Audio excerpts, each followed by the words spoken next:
नमस्कार, जोहार। आप देख रहे हैं बिटा ट्रूथ। जिस तेजी से बिहार में जातीय जनगणना करवाई जा रही है, तुरंत सर्वदलीय बैठक में फैसला हुआ, तुरंत उसको कैबिनेट से पास कर दिया गया। अगर उसी रफ्तार से बिहार में जो विकास के कार्य हैं और जो नियुक्तियां है ना, लोगों के रोजगार संबंधी चीजें हैं, वो होने लगे तो फिर लोगों के कायाकल्प हो जाएंगे। तो जातीय जनगणना के पीछे और भी बहुत सारी चीजें जुड़ी हुई है।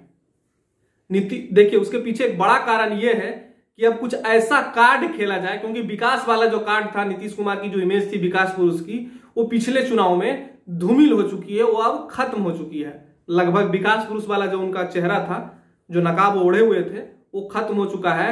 अब ये नहीं कह सकते अगला चुनाव में कि 15 साल लालू राबड़ी जंगल राज याद करिए, है ना। तो आपने भी 15 साल से ज्यादा राज कर लिए हैं, है ना। तो आपकी जो पार्टी है, आप है, आपने बिहार का क्या कायाकल्प किया है? तो पिछला चुनाव में ही उनको दिख गया 43 सीटें जीत के बिहार के मुख्यमंत्री हैं। तो समझ ही सकते हैं, उनसे ज्यादा दो पार्टियों ने सीटें जीती है, राष्ट्रीय जनता दल, बीजेपी ने।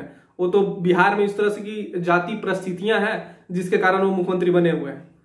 तो अब वो जातीय जनगणना पे पूरा वो कर रहे हैं। उसके पीछे एक बहुत बड़ा रीजन ये है, मैं पहले ही आपको बता चुका ना, कि नीतीश कुमार की जो छवि है वो धूमिल होती जा रही है, और विकास पुरुष वाला जो नकाब ओढ़े हुए थे वो भी खत्म हो चुका है। पूरी तरीके से जनता ने नकार दिया, और उनकी पार्टी की जो लोकप्रियता है वो भी खत्म होते जा रही है। नीतीश कुमार की बिहार में कुछ ही हलकों में उनकी अब बच गई है, खासकर अपने जातियों में, जाति वाले इलाकों में। अब नीतीश कुमार को यह भी पता है कि भारतीय जनता पार्टी का जो ग्राफ है वो बढ़ा है, उसमें भी कोई दो राय नहीं है। तो अगला चुनाव में भारतीय जनता पार्टी इनसे ज्यादा सीटें मांगेगी। तो ये इन्होंने राजनीति के तुरुप का इक्का खेला है।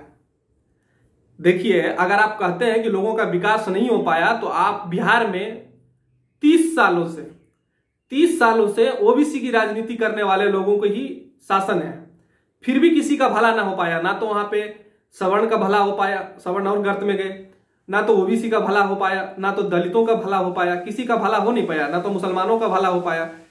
30 साल से लालू यादव भी ओबीसी की राजनीति करते थे, नीतीश कुमार भी इतने दिन से ओबीसी की राजनीति कर रहे हैं। तो ये सारी चीजें हैं।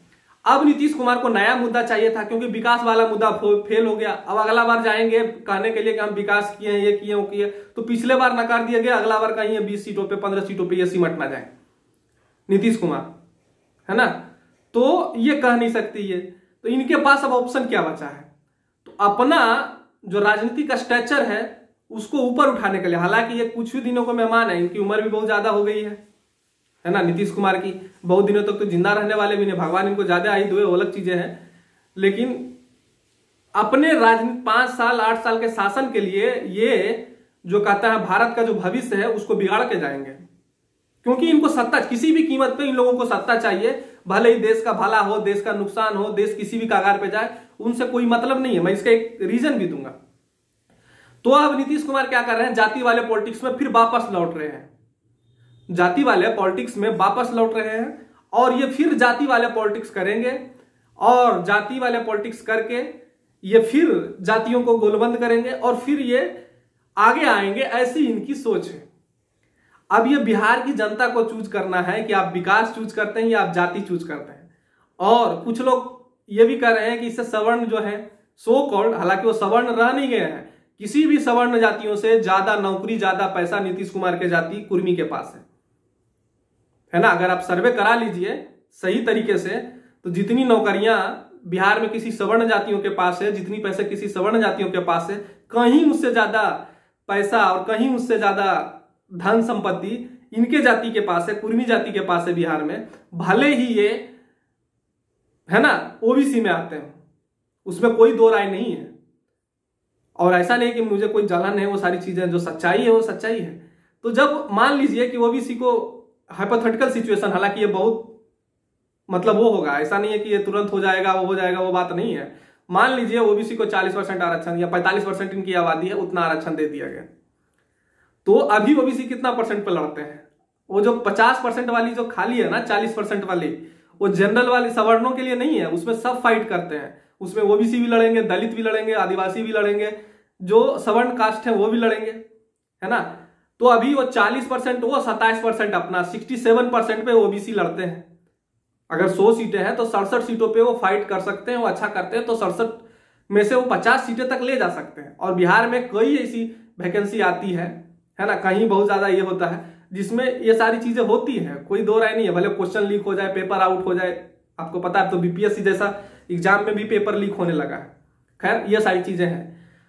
अब जब ये सारी चीजें होगी, 45% मिल जाएगा, तो ये 67% में फाइट कर नहीं सकते, 45% में फाइट करेंगे।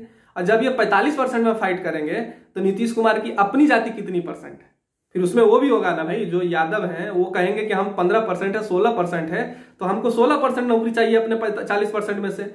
हम 3% 4% काहे लेंगे? कुर्मी 3-4% होकर 15% काहे लेगा है, या 20% क्यों लेगा? ये सच्चाई यही है ना। तो फिर ये अपने में फाइट करेंगे। और नीतीश कुमार की जो जाति है वो कहीं 4% से ज्यादा आबादी नहीं है, 4-5 बहुत होगा तो 5% होगा, उससे ज्यादा इनकी आबादी नहीं है बिहार में। तो 4-5% होके इनकी नौकरी कितनी पे आ जाएगी? 4-5% में। और ये होगा, ऐसा नहीं है कि अगर ये 40% 45% आरक्षण मिला तो ये नहीं होगा, ये तुरंत होगा और 2-4-5 साल के अंदर होगा, क्योंकि फिर ओबीसी की जातियां अपने आप में फाइट करेगी। रही बात सवर्ण की, सो कॉल्ड, तो उनकी जो कंडीशन दयनीय होती जा रही है वो होती रहेगी, उसमें कोई दो राय नहीं है। और फाइनली ये लोग करेंगे क्या? जब इनके पास रोजगार नहीं होगा तो ये करेंगे क्या? जब इनके पास रोजगार नहीं होगा, जनसंख्या इनकी है और बिहार के लगभग सभी इलाकों में इनकी जनसंख्या है, तो ये क्या करेंगे? देखेंगे भाई, आप तभी तक सुख चैन से रहिएगा जब तक आपके पड़ोसी को खाना पीना मिल रहा है। आप महल बना लीजिए, आप अच्छे से रह रहे हैं और आपके पड़ोसी को खाना नहीं मिल रहा है, तो आपको पड़ोसी करेगा क्या? वो आपके घर में कूदेगा। हाँ, जितना दिन आप ताकतवर होइएगा उसको भगाइएगा अपने घर से, लेकिन जिस दिन वो आपसे ताकतवर हो जाएगा, पैसे की बात छोड़िए, जब जिसको खाना नहीं मिल रहा वो क्या करेगा? आपके घर में कूदेगा, फिर आपके घर को भी तबाह करेगा, है ना। और पुलिस और संस्था कितना लग सकता है? अमेरिका के पुलिस और संस्था क्या कर सकता है? आपको पता है ये कितना दिन तक इसको रोक सकता है? तो ये तो होगा ही आने वाले दिनों में, अगर इस तरह की जातीय राजनीति चलती रही। विकास पुरुष जातीय राजनीति करने चला है, तो ये तो देख के वो होता है ना, जो विकास पुरुष का मुखौटा ओढ़े हुए चुनाव जीता बिहार में, वो जातीय राजनीति पे गया है। और इसमें सभी का भलाई नहीं है, किसी का भी भलाई नहीं है इसमें। ना तो ओबीसी का भलाई है, ना तो जनरल वाले की भलाई है, ना तो दलितों की भलाई है, ना तो एसटी की भलाई है, जो शेड्यूल्ड ट्राइब्स हैं, आदिवासी हैं, उनकी भलाई है। क्योंकि अभी जितना आरक्षण मिलता है दलितों को, उतना उनके पॉपुलेशन के हिसाब से मिलता है। और जब जातीय जनगणना होगा, जब उस तरह से, अगर जिस तरह से इनकी सोच है उस तरह से अगर रिजर्वेशन लगा, तो इनको भी उतना ही परसेंट मिलेगा। तो अभी ये जो अनरिजर्व कैटेगरी वाले सीटों में ये फाइट कर सकते हैं आदिवासी और दलित, अब फाइट नहीं कर पाएंगे, है ना, ये अपने आप तक सीमित रह जाएंगे। खैर देखिए, भारत तब नहीं बटा, भारत बटा कब? भारत को जिन्ना ने नहीं बांटा, भारत को नेहरू ने नहीं बांटा, भारत को अंग्रेजों ने नहीं बांटा। भारत की बांटने की बीज जो बोई गई थी वो 1909 में सेपरेट इलेक्टोरेट, आपको पता है, पृथक निर्वाचन जो दिया गया मुस्लिमों को, भारत बांटने की नींव वहीं डाली गई थी। वहीं से ये लगने लगा था कि तुम अलग हो, हम अलग हैं, है ना। और इतिहास को याद जरूर रखना चाहिए। जो लोग इतिहास को याद नहीं रखते वो खुद इतिहास बन जाते हैं। तो हमें अपने इतिहास से सीख लेने की जरूरत है। और इतिहास ये कोई 2-4 हजार साल पुराना इतिहास नहीं है। आप डिवाइड एंड रूल, फूट डालो राज करो की नीति अंग्रेजों ने अपनाई। अब जातियों में बांट के जो फूट डालो और राज करो की नीति इन नेताओं अपना रहे। इन जो नेता हैं, चाहे वो तेजस्वी यादव हो जाए, चाहे वो नीतीश कुमार हो जाए, चाहे जो भी हो जाए, अब ये लोग अपना रहे हैं। तो ये आपको सोचना है कि आप किस कगार पे बिहार को ले जाएंगे और किस कगार पे देश को ले जा रहे हैं। आप फिर ये हो जाइएगा, है ना, कि हम जाति जाति में लोग बटे, अभी भी बटे हैं, ऐसा नहीं कहने बटे हैं, लेकिन अब जो हद तक समरसता आई है जातियों में, बहुत सारे लोग मिलने लगे हैं। पहले मान लीजिए लोग कहते थे कि पानी पीने नहीं देते थे।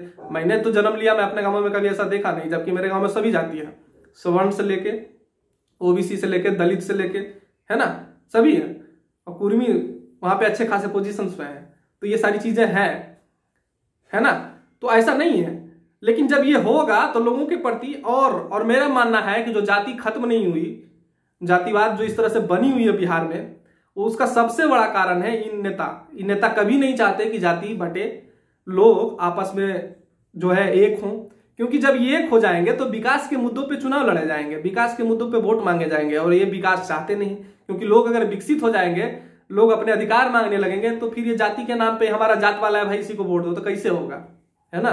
तो आप समझिए, आपकी क्या राय है कमेंट करिए, चैनल को लाइक सब्सक्राइब शेयर करते रहिए। जय हिंद, जय भारत, जोहार, धन्यवाद।